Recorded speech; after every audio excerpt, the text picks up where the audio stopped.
तो अभी आप देख रहे थे सासभर सस्पेंस और अब आपको लिए चलते हैं सीधे यूपी के जौनपुर, जहां इस वक्त प्रधानमंत्री नरेंद्र मोदी रैली को संबोधित कर रहे हैं। वहीं दूसरी तरफ वाराणसी में अखिलेश और राहुल का रोड शो भी चल रहा है। फिलहाल आप प्रधानमंत्री को सुन रहे हैं जौनपुर में, जहां वो एक रैली को संबोधित कर रहे हैं, और दूसरी तरफ देखिए वाराणसी की तस्वीरें जहां पर राहुल और अखिलेश का रोड शो जारी है। लेकिन भाइयों बहनों,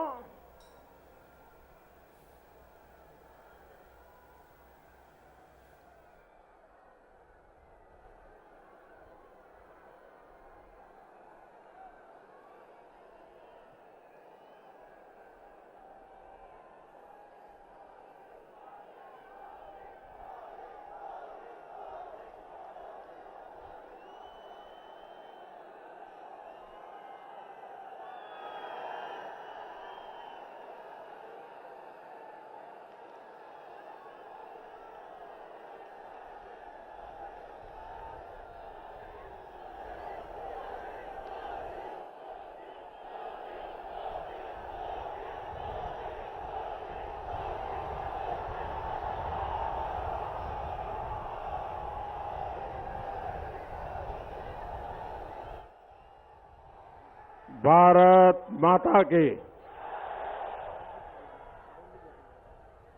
भारत माता के, भारत माता के। भाइयों बहनों, one rank one pension, one rank one pension 40 साल से देश की फौज के लोग अपना हक मांग रहे थे। सरकारें आती थी, जाती थी, वादे करती थी, कमेटियां बिठाती थी, रिपोर्ट आते थे, रिपोर्ट डिब्बे में बंद हो जाते थे। फौज के लोग डिसिप्लिन में रहते थे, लेकिन उनकी बात सुनी नहीं जाती थी। चुनाव से पहले मैंने वादा किया था, और मैंने वादा किया था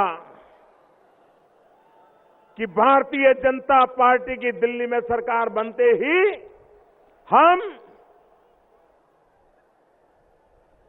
वन रैंक वन पेंशन लागू कर देंगे।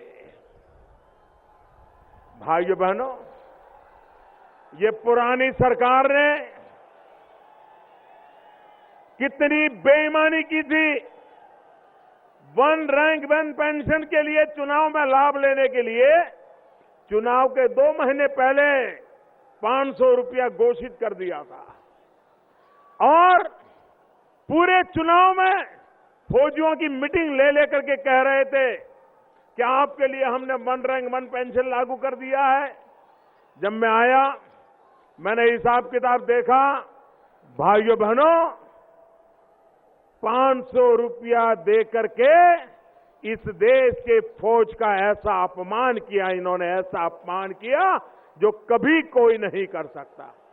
जब मैंने हिसाब लगाया तो फौज को वन रैंक वन पेंशन का पैसा अगर देना है तो 12,000 करोड़ रुपया चाहिए। 12,000 करोड़, कहां 12,000 करोड़ और कहां 500 करोड़। ये फौज के जवानों के साथ धोखा है कि नहीं है? फौज के जवानों के साथ धोखा है कि नहीं है? अगर उनको देना था तो 12,000 करोड़ रुपए का प्रबंध करना चाहिए था कि नहीं करना चाहिए था? हमने किया, और भाइयों बहनों, हमने वन रैंक वन पेंशन लागू कर दिया। 4 किस्त में पैसा देना तय कर लिया। अब तक 6,500 करोड़ रुपया हम दे चुके हैं। भाइयों बहनों, आगे वाली किस्त भी इस बजट में देने का फैसला कर लिया। भाइयों बहनों, थोड़े दिन पहले महाराजगंज में, देवरिया में मेरी जनसभा थी, तो मैंने जरा सपा सरकार का कच्चा चिट्ठा खोल दिया था, और सपा सरकार का कच्चा चिट्ठा खोल करके ये सर्कस मैन नीचे आ जाओ भाई, आप नीचे आ जाओ। आप गिर जाओगे तो मेरे सर पे पड़ेगा भाई। आप नीचे आइए, नीचे आइए आप।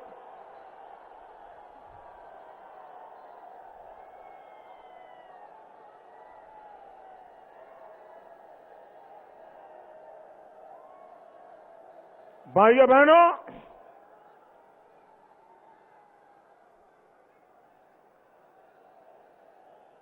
जब हम देश के लिए सोचते हैं, सपा सरकार कह रही है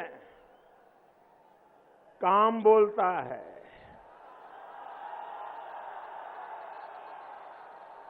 मैं जरा पूछना चाहता हूं, काम बोलता है कि कारनामा बोलता है?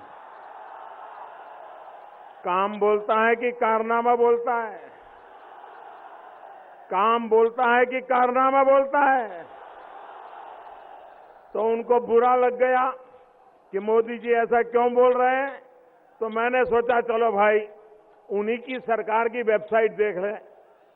तो मैंने सपा सरकार की अधिकृत जो वेबसाइट थी वो जरा निकाल के देखा, और वेबसाइट में सपा सरकार ने उत्तर प्रदेश का क्या बुरा हाल किया है वो इसमें लिखा हुआ है।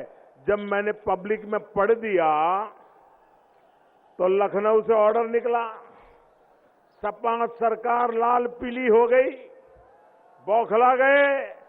और भाइयों बहनों, जिस वेब पेज पर ये सब लिखा हुआ था, जैसा ही मैंने उनका ही दस्तावेज देश के यूपी के लोगों के सामने रखा तो उनको लगा कि ये तो हमारी पोल खुल गई, कारनामे दिखाई देने लगे। तो उन्होंने क्या किया, तुरंत ऑर्डर किया कि वेबसाइट पर से उस पेज को हटा दिया जाए, और हटा दिया। आइए आपको फिर लिए चलते हैं यूपी के जौनपुर, जहां प्रधानमंत्री मोदी इस वक्त रैली को संबोधित कर रहे हैं। और मुझे विश्वास है कि आपका साथ सहयोग मिलेगा। भारतीय जनता पार्टी 5 चरण पहले पूरे हुए, आज 6ठा चरण चल रहा है। और जो अब तक खबरें आई है, भाइयों बहनों, भारतीय जनता पार्टी को लोग बहुमत दे चुके हैं। अब आपको भारी मतदान करके बोनस देने का आपके जिम्मे आया है, बोनस देने का आपके जिम्मे आया है। ऐसा भव्य विजय दिलाइए, ऐसा भव्य विजय दिलाइए कि भाइयों बहनों, उत्तर प्रदेश का भाग्य बदलने में किसी को भी बहानेबाजी करने का मौका न मिले, ऐसा बहुमत मैं आपसे चाहता हूं।